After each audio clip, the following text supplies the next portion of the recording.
Hey there mga my loves, Cancer! Thank you so much for always staying here with me in this channel, babe. So before we start your reading, no, ang inyong June 2024 reading, yan, no, let me just say hi and hello new subscribers. Ako po siyan, welcome. At sa mga returning subscribers, thank you so much for the warm love and support ang binibigay at pinagkakalob niyo po sa akin every day. So, from the bottom of my heart, maraming salamat sa inyong lahat. So, yun nga mga babes, no, wala tayong gender dito, ba lalaki, LGBT, cross watchers, you can click those if you want. Of course, you can do that. And don't forget that at the end of the day, you always have your free will. So we have here two decks na yun ang gagamitin natin. No? So what are we waiting for? I-shuffle na muna natin both and then let's start the reading. So spirits and angel guides, thank you so much. This is for my Cancerian people. Tell me something about their June 2024. June 2024 po ni Cancer. Cancer for June 2024. Thank you so much, Archangel Michael, together with the angels and spirit guides, for being present here in this reading. What do we have here? Messages for Cancer, month of June 2024. Cancer.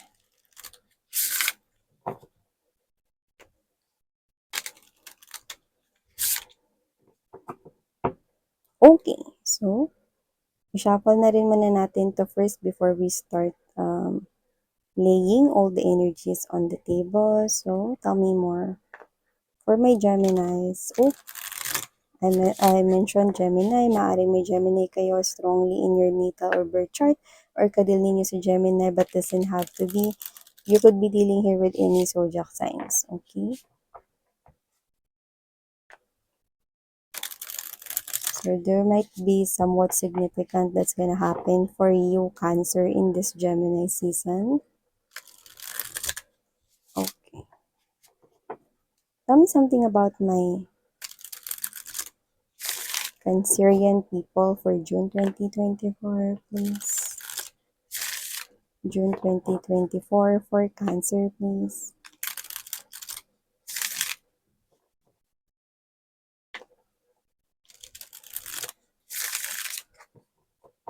Okay, so let's go ahead and check these messages here, guys. Ilatag na muna natin sa ating table ang lahat ng energies. But we do have here first for you is this panacea.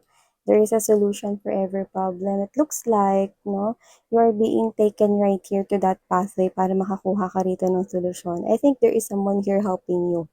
May nakikita ko rito isang papalapit na energy sa'yo, no? Sila, okay, or kung sino tong tao na to na paparating sa'yo, no?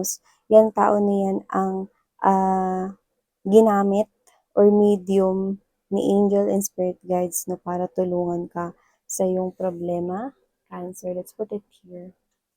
We also have here this translucence, love the darkness. I'm seeing balance entering into your life and meron ka rito unti-unti nang natatanggap. Could be a loss of a loved one recently or maybe meron ka ritong bagay na pwedeng pinakawala na recently at mukhang nag-heal ka na from that at mas mag-heal ka pa this June 2024. You also have here this Lovaria, let love grow. See, nakikita ko na muli mo rito na parang mararamdaman na bumabalik na yung strength mo, mukhang mas aalagaan mo yung sarili mo at magpapakita ka ng self-care, self-love no, sa sarili mo rito. No? Pero, I think someone here is literally, maaaring ito yung person na tutulong sa problema mo, no? Pero for some reason, posibleng may iba pa siyang role sa life mo. This is a new person right here na nararamdaman ko. And this person here will definitely wipe your tears away. So this could be, maaaring yung pagtulong na yan ay una lamang dito na parang sitwasyon or scene for you guys. Pero yan pala ay tao na posible mo rito na ma-involve in a love situation. So we have here this minimus. Commune with the source. Yes, you need to connect here with the Gaia, with the nature, with Mother Earth right here, but more likely, connect with your God. Regardless of your religion, no, alam mo naman, iba-iba tayo ng mga relihiyon dito, but we only have one God. We only have one faith. Okay? Ibig sabihin, call upon, pray with your God right here, and your angels and spirit guides, no, will be sending you messages, no, at yun nga is help is coming in, no, sa iyong solusyon. Yan. Sa iba, love life yung paparating na yan. Sa iba, no, tulong mula rito sa individual na to, no, approaching you guys. And right next to this is this detox, cleanse and restore yourself. I'm seeing a lot of number 3, so definitely there will be balance or more balance in your life, Cancer. There are positive changes. I'm seeing a lot of butterflies right here in the background. And also, you need to make tapon, no, or to trash, no, yung mga bagay na parang hindi mo na rito kailangan. So, literal na ito ay paglilinis ng area. So, mag-start kayo sa inyong room. Yan, no? Mas maganda kung buong house. Yung mga bagay or items na may kinalaman sa yung past, no, tapon mo na yun. At yung iba naman na parang hindi mo na kailangan, tapon mo na rin. No? Yung mga sira ng mga gamit, kagaya ng mga ah, plato na ginagamit mo pa pero may basag na yun, no? Or may konting basag, tapon mo na rin, no? So, hindi tayo rito nagpupungsoy o kung ano man. Pero kasi, everything is energy. You need to understand that everything is energy and every broken pieces is not good, especially if there are butterfly symbols of positive changes coming your way. So we need to help ourselves to entertain with open arms, no, yung mga bagong opportunity sa buhay. Kaya pag meron diyang sira yung mga damit mong butas-butas, no, wag mo na yang tahiin, no, pamigay mo na lang yan, no, at itapon mo talaga. Wag mo na yang gawing basahan, sweetheart, no. So yan, no, hindi ako nagiging ano dito, pero syempre nasa sa'yo yun kung gagawin mo. Pero yun nga, all of the broken pieces, all of the things right here, no, yan, no. Miss, yun, pwede pa naman tong gamitin. Everything is energy. And sabi ko nga sa'yo, at the end of the day, you still have your free will. Kung gagawin mo to, no, this is something here that na-appreciate ko kasi yun talaga yun. Yung mga sirang gamit, plato, may barag na baso, yung ginagamit mo na tumbler, no, pwedeng yan, nagtutungkab na yung parang design niya, no, yes, you need to dispose that. Okay? You do not need to recycle things, especially if it is in the past or binigay sa inyo ng person, no, na wala na ngayon sa life ninyo, lalo na kung ang person na yun is your ex or someone who betrayed you. Okay, so let's keep moving. Pero yun nga, sabi ko sa inyo, wala nang palitan rito, mga mahal, no? So, kung di nyo yan gagawin, okay lang, okay? But you need to understand that this is the messages from here, okay? But I do respect your side, okay? So, lahat ng mga bagay, lalo na galing sa mga ex, dispose mo na yan, no? Kung hindi mo yan mababalik sa kanya, dispose mo na yan. So, we have here, guys, this Ace of Brushes. Energy, definitely passion when it comes to love. But I do see that definitely romance is blooming, especially for those singles out there. Yung iba, baka may kausap na kayo ngayon, nakikita ko that you will be in a relationship with this person here. At yung iba, starting na nga kayo at nasa fresh na kayong connection. I'm seeing that this is something here that will lead to something more or something deeper kasi nakita ko rito, no, ng energy, no, kung sino yung paparating sa life ninyo, no, either meron siyang isa o higit sa isang pinagkakakitaan. Siya to na kayang mag-multitask ng mga bagay-bagay at kayang pagsabayin ng mga trabahong ginagawa niya rito, no, at may success sa kanyang energy. Yan. So, sa iba, pwede mag-start kayo as friends nito. Yan, see? Nakita mo? Relationship. You could be twin flame. This is the two of mugs energy or the two of cups. Yan, no? Yung iba sa inyo, puwedeng yung taong paparating, no, is yan yung magiging tulay or magdadala sa inyo dun sa tao na 'to, no, meant for you guys, no. So, I'm seeing that you will create a lot of memories with this person, like literal na, ikaw 'to, no, may madadagdag ka ritong tao, no, in your life, and you could be meeting this person strongly this month of June, and you could be twin flame. I'm seeing yin and yang, colors black and white. And I do see that a friend of yours is someone here na magko-connect sa'yo. There's a bridge, and it's a person. And whoever this individual is, I do see that this person here will connect to you in a very heart space level. This person will be so attracted to you, no? Even at a first glance, no? Sa una kanya ritong makita, may mararamdaman na siya. Yan.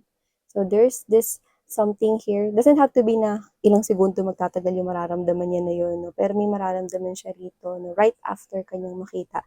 Parang either awakened siya, no, with the universe or with energy readings, but doesn't have to be. Meron at meron siya rito mararamdaman, no? This person could have colored hair. Doesn't have to be na ito ay pink or violet or whatever, no? Pero maaari naglalaro lang sa normal na hair color, like let's say dark brown or black kind of thing. Yan, or yung iba kasi parang bluish black, pero hindi naman talaga blue.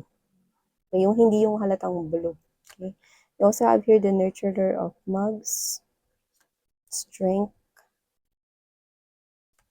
nine of brushes energy, artist of pens, six of records, four of pens, and there's this nine of coins. So here, nakikita ko rito, no, na sa trabaho mo, dahil ginagalingan mo rito, may imbir na sa'yo. So, posibleng kausapin ka niya rito. Yan. Actually, dalawa yung nakikita kong kakausap sa'yo dyan. Yung isa, pupurihin ka, bibigyan ka ng compliment. So, baka yun ang boss mo. Yung isa, pwedeng yung inggitera mong katrabaho. Or inggitero mong katrabaho, no? Yung isa, pupurihin ka, no? Yung isa, pwedeng magmamaldita or magmamaldito, no? So, pwedeng iparinig niya lang yun. Parang, alam mo yung iba dyan, akala mo kung sinong magaling. Yan, no? Parang may ganun dito tayo naririnig, no? Tapos yung isa naman, can we just, call the attention of Cancer because she did something or he did something great for the company. Let's give him or her a round of applause.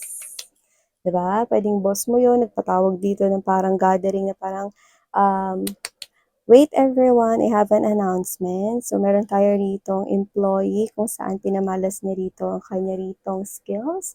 At gusto ko na ma-recognize ito ng lahat, no? Let me call on, yung mga ganyan. So, whatever the case may be, may marirecognize dito. Doesn't have to be in front of everybody. Pero yes, may ganun. Yung iba naman, pwedeng patawag ka ng boss mo, yun, i-compliment ka niya rito. At syempre, alam mo naman, magsasalin-salin na yan, usap-usapan na yan sa loob ng office or company ninyo. So whether you are working in a company or not, someone here complimenting you and the other person is bashing you. So nakita ko dito na meron ditong magbabash sa'yo, no? Pero meron din ditong mag-compliment sa'yo on the month of June. So nakikita ko rin dito mga babes, for some reason, magaling ba kayong kumanta? Or kayo ba to na entertainer or parang ikaw yung lively yung energy mo? So, nakita ko rito, no, na pwedeng meron ditong friend mo na makiusap sa'yo kung pwede ka bang maging host sa party or birthday party. That's very specific, no? Or mag-host ng isang event dito, no? Yan. Or baka you are working in an event company. That's very specific, no? Kaya hindi mag-resonate yung parte na yun sa nakararami sa inyo. So, just take only what resonates. But I do see you here being recognized with what you're doing. And yung iba, pwedeng kayo yung mahilig lang talagang kumanta. Yan, no? Or whatever, no? So, maliban dyan, nakita rin ako rito, no, na with this Ace of Brushes energy, bukod sa meron ditong energy na kukonect sa'yo, no, in a very heart space level, no, by the way, maginoo yun, no, or gentlewoman siya, at tayong gender dito, nakita ko yun, yung kanina na pinag-uusapan natin na taong papasok sa buhay mo, maliban sa kanya, no, kasi I'm seeing pairs na papasok sa buhay mo eh. Dito kasi, may pares dito, yung isa kinomplement ka, pwedeng boss mo yun, yung isa naman binash ka, no? Dito naman, sa love life area mo, no, yung isa, no, nagpakita rito ng respeto sa'yo, at yung isa naman dito is, flirt lang at casual fling lang yung hanap. Dito, kailangan mo ritong matantusan yung red flag. Kasi may nakikita rin ako rito na makikilala ka, no, on the month of June, at itong tao na to, no, is red flag. Okay? So, kung sino man yan, no, parang sanay siya rito na makipag-usap, no, in a very casual and flirty way. Pero, for some reason, listen to your intuition, no?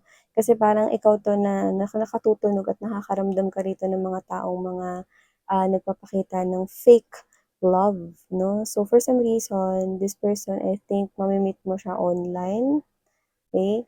And nakikita ko rito na hindi lang ikaw ang kanyang ka-chat online. So, marami rin kayo. So, maliban dyan, nakakita rin ako rito ng ex mo rito na namimiss kayo. Yan. Lalo na kung nagsama kayo nitong tao na to, no? Kung nag-live-in kayong dalawa or kinasal kayo or tinuri mo siyang asawa. Nakita ko rito na after going to work or after niyang mag-school or ano man yung ginagawa niya rito or after niyang tumao sa shop niya, no, pag-uwi niya, no, naalala ka niya. Or sa kanyang way home, naalala ka niya. Yun yung nakita ko rito. So, sino man tong energy na to, no, nakikita ko rito that on the month of June, this person will miss you more. Pero, hindi lang niya ito hahayaan na ma-miss ka lang niya. So, maaaring makatanggap ka rin sa kanya rito ng message. At I think itong message na to is a drunk message, no? Possible na nakainom siya kaya niya yan sinabi. Kasi parang wala siyang lakas ng loob na humarap sa'yo rito. Kasi kung gusto niya ritong lumapit, sana matagal na. Noon pa, 'di ba? Pero ngayon, nakita ko na parang itong lakas ng loob niya nanggaling sa alak. So, kung sino 'tong ex mo na 'to 'no, magme-message siya sa'yo at meron siya ditong lakas na mag-text or mag-chat sa'yo, okey. Kasi nakakita tayo ng confidence at maraming pressure sa kanya ritong message sa'yo 'no. So, kung ano yung laman ng message mo, nilabas niya talaga lahat ng emosyon niya ron, sinabi niya lahat 'no. So, kung sino man yon, Cancer 'no, ang pinakatutumbok ng mahabang mensahe na yun para sa'yo is ang kapatawaran ay hinihingi niya rito 'no, at miss ka na niya. Yan 'no, and it is message 'no, because of alak 'no, kasi may lakas siya ritong sabihin yung nararamdaman ng saloobin niya 'no, kapag dating sa alak. So yan 'no, nakikita ko hindi niya hahayaan na na ma-miss ka lang niya rito. So talagang ito ay balak niya talagang gawin 'no, parang gusto niya talagang mag-send ng message sa'yo rito. Noon pa sana, eh, 'no, kaya lang napanghihinaan siya ng loob, paulit-ulit siya rito nagba-back out 'no, atras abante. Pero ngayon kinailangan niya ng tulong ng alak, 'yan 'no. So, whoever this individual is, expect some kind of emotional at mahabang, medyo jumbled-jumbled na mga letters na parang mali-mali na yung spelling pero mababasa mo rin yung thought ng buong mensahe, 'no. For some reason, hindi ko 'to nakikitang naapektuhan, pero for some reason nakita ko yung iba tumaas yung kilay dito or parang yung iba napasabi na, "Sabi na nga, eh." Parang sinabi niya dun na, "Alam ko na darating 'tong araw na 'to, dumating na nga." 'Yan. So, yun ang nakita ko rito para sa iyong June, Cancer. So, ito ang mga mensaheng nakuha ko here for you guys. Maraming salamat sa oras mo at sarang heyo, love and light.